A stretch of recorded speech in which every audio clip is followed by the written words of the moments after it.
So, here's what I think.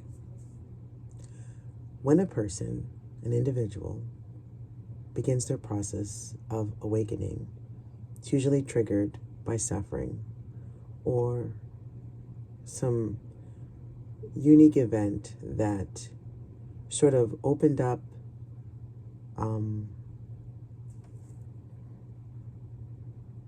the eye, the door in your mind to see beyond the reality that you've come to think is solid and permanent and everything. And I will say to that, it's a half truth. It's not a lie, but it's not the whole truth.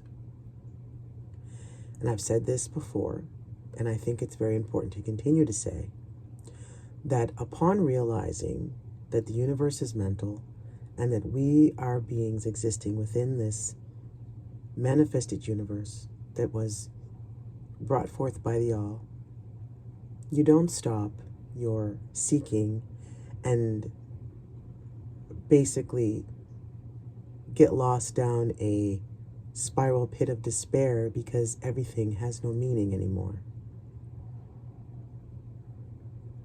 Now,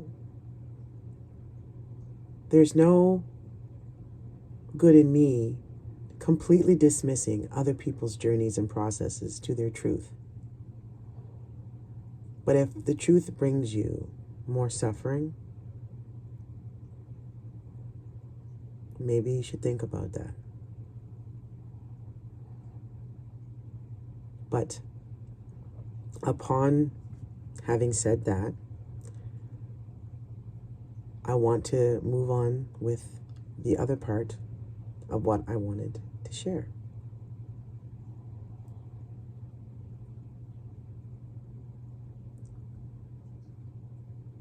There are many ways for you to be introduced to the other part of your existence. For me, it started back when I was very young, but I did not understand what it was. As I matured, it sort of peaked in my 20s, but I was not in a situation where I was free to explore, nor felt safe enough or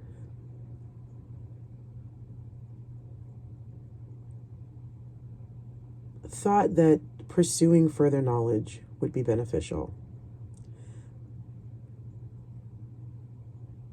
At that time, there were unique things happening to me, in my experience, that begged to be questioned as to how it's possible.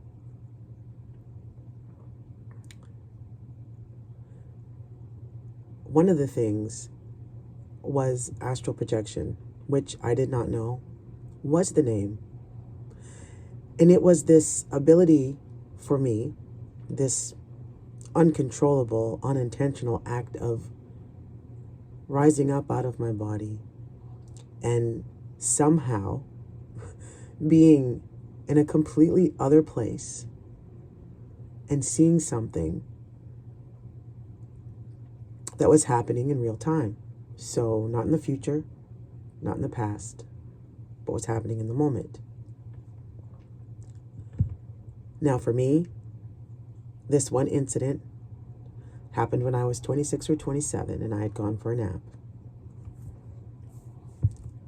I was dating at the time and I had a partner. And I had a partner who had a very naughty habit of smoking like 5 packs of cigarettes a day. It was pretty bad. And they were at a point where they were sort of attempting to cut down, or at least that's what they told me. But apparently this wasn't the case. So one afternoon I went for a nap. And while I was napping, I had what I thought was a dream, but it didn't feel like a dream. And in this dream, I was in a neighborhood quite close to where I actually live. And I was in a above position, looking down at the street, saw both sides, the store and the adjacent community. And I was witnessing my partner on this sunny day leave the store across the street from their house and get to the curb, stop and talk to somebody for a moment, cross the street without really looking for traffic, and then as they were crossing the street, they stopped before stepping up on the curb, and they opened up their pack of smokes, and they took one out and they lit it. Then they proceeded to then puff on it and enter their home. So at this point of the dream or vision that I came to realize, I pulled myself awake, and I had a phone nearby. I happened to be on the couch in the living room, and I was not even fully awake. I was still half asleep, and I grabbed the phone and I called my partner because they were on speed dial back before there were cell phones or before I had a cell phone. And laying there with my head on the pillow, I was like, I just need you to tell me something. Did you just come from the store across the street? And my partner was like, yeah. And I'm like, and did you just buy smokes? And then instantly my partner was like, so you were up here? You saw me? How do you know this? How? And I said, and also I said before I forget, I said, were you so hungry for that smoke that you stopped in the middle of the street to smoke it? And there was silence. And then my partner said, you're freaking me out because I didn't see you anywhere. I don't know how you know that, but yeah, that happened. Where are you right now? I don't understand, is what my partner said. And I was like, I'm on the couch sleeping right now. I was napping, and I saw somehow what just happened. I was there. I seen it in real time. I saw you buy those cigarettes and smoke one. This situation might have been quite uncomfortable for my partner. Any aspect of any of my seeking to understand my spirituality while I was with this individual was very unwelcomed. They did not appreciate something that wasn't traditional, or I guess just the traditional religion that they knew. And so I didn't really want to go into detail any further about anything with this individual. There were a couple of other incidents with this person that basically sort of led me to sort of just stop at that time. One of the incidents that occurred was when they had a relative who suddenly was found passed away, and there was a note left. My partner and the entire family were understandably quite devastated by this painful, seemingly senseless act of suicide. And I felt so much compassion for her and their family for what they were going through, and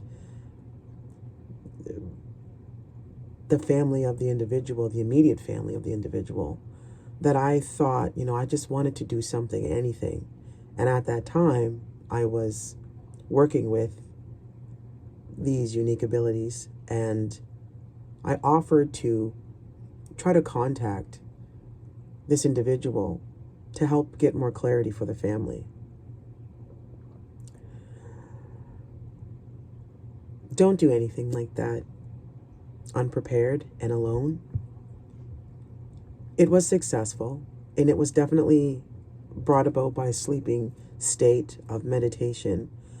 I was pretty much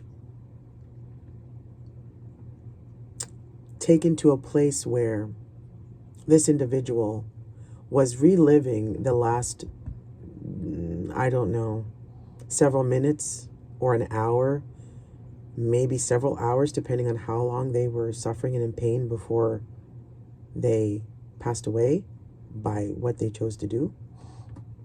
I suppose it's okay to say so. This individual used their car and the garage and I think carbon monoxide. And at first it was thought an accident until the note was found. So what happened was I got trapped in a position of sort of being connected to this individual, which I honestly thought that I would be connecting with their now deceased spirit, and I would attempt to try to have a dialogue to understand what would happen, but that is not how it went. I ended up being trapped in this cycle of grief and self-shame and self-loathing and just so much sadness and confusion. And it took a while, and I was crying, and I realized none of the endless crying that I was doing was mine. It was if I was a conduit for someone else's emotions, and I began to realize that I was not going to be able to have any sort of a coherent dialogue with this spirit. This individual seemed to be stuck experiencing their last moments, and that terrified me. There was nothing that I could do to give them solace. I was in no way helpful. I don't even think the spirit ever noticed that I was even there. I literally was just connected, and I was a conduit, and all I did was feel their anguish and pain and grief. And I was trapped in that state with no help and nobody around to pull me out for 3 hours. That was pretty much the last time I ever tried to do any sort of connecting with the recently passed intentionally.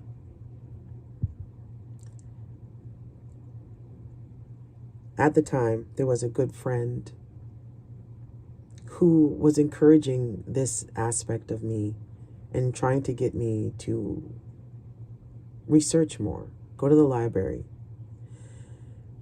do some tests to figure out how far I could go and what I could do. And I was excited, but my partner at the time was afraid and scared, and I think their energy just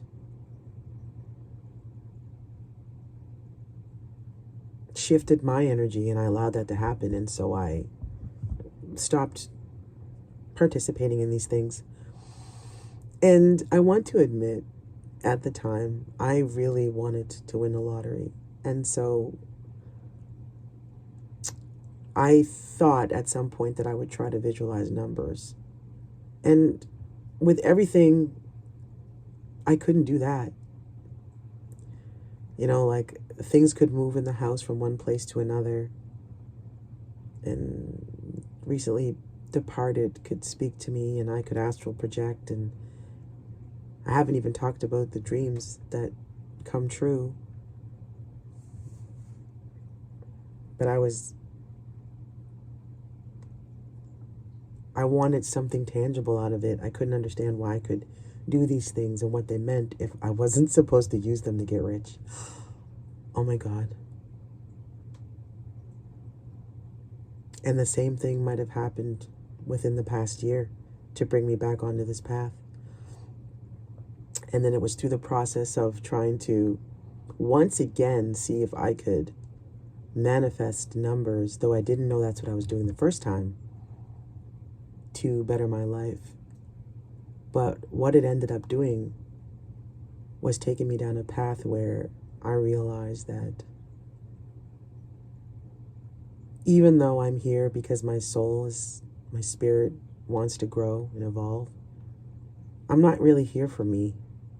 The only way that I can ever evolve and be more than I currently am is by focusing my energies on others and what I can do in any way to help facilitate other people's growth and self-love. And that has been an important thing to realize at my age, that all of the time I was so selfishly self-focused. I could have been doing so much more with my time, but we are always where we are supposed to be, and so no regrets. But I just wanted to share some of the events that led to, along my journey, that have led to where I am today. Taking this seriously, not going to give up, committed till the very end, but knowing that this is a chance to incorporate and grow and to really get to do what it is that I believed that I could do when I agreed to come here and have this experience, which is life on earth in this form as Vanessa. Every day I try to be mindful, and it gets easier to remind myself that we are all on this journey. It's not just me. We are all light beings that came here with the utmost conviction that we could handle whatever came our way, and that we were doing it of our own free will because we wanted to shine brighter. We didn't have to, but we wanted to, and we want to. Not knowing that and not being in touch with that truth, I had a very barren, isolated, sad, confused life. But now, I assure you, in my future self, I am definitely on a different path, and I am on my way to the meaning of what I came to do more every day. And I really have hopes, ever since I've been putting these videos out, that the energy I'm sending out will connect and I will get some back. I would love to hear about other people's experiences, my fellow seekers, wanderers. What has happened to you in your life that opened your eyes, or that gave you hints that there was another level to this reality, despite what people around you might have said because they didn't see it? How long did it take you to wake it up?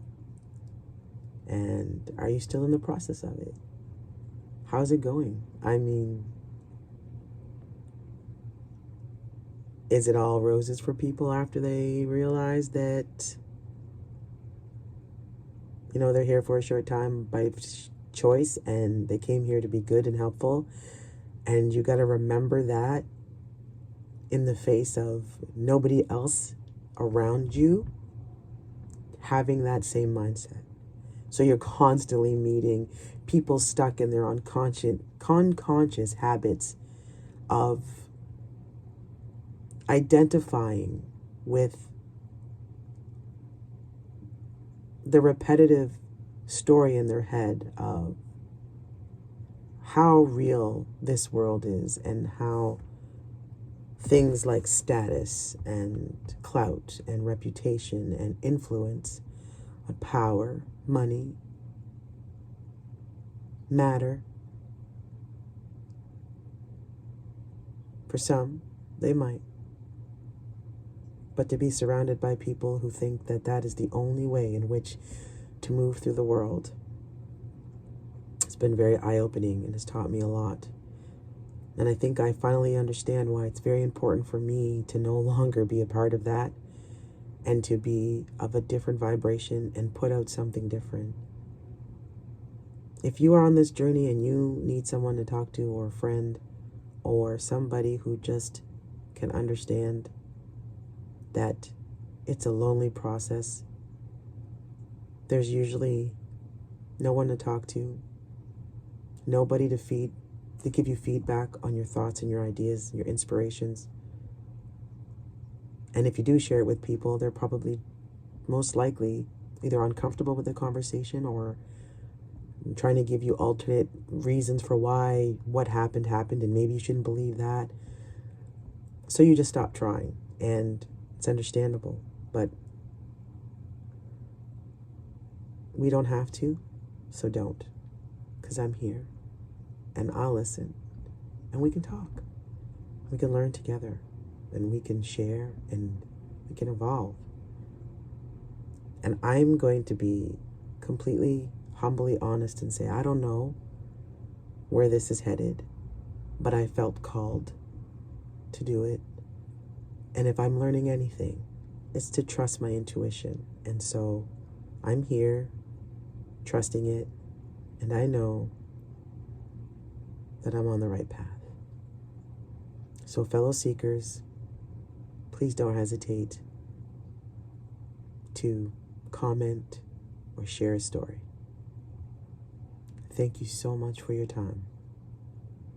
May you have a good evening and meaningful dreams. Good night.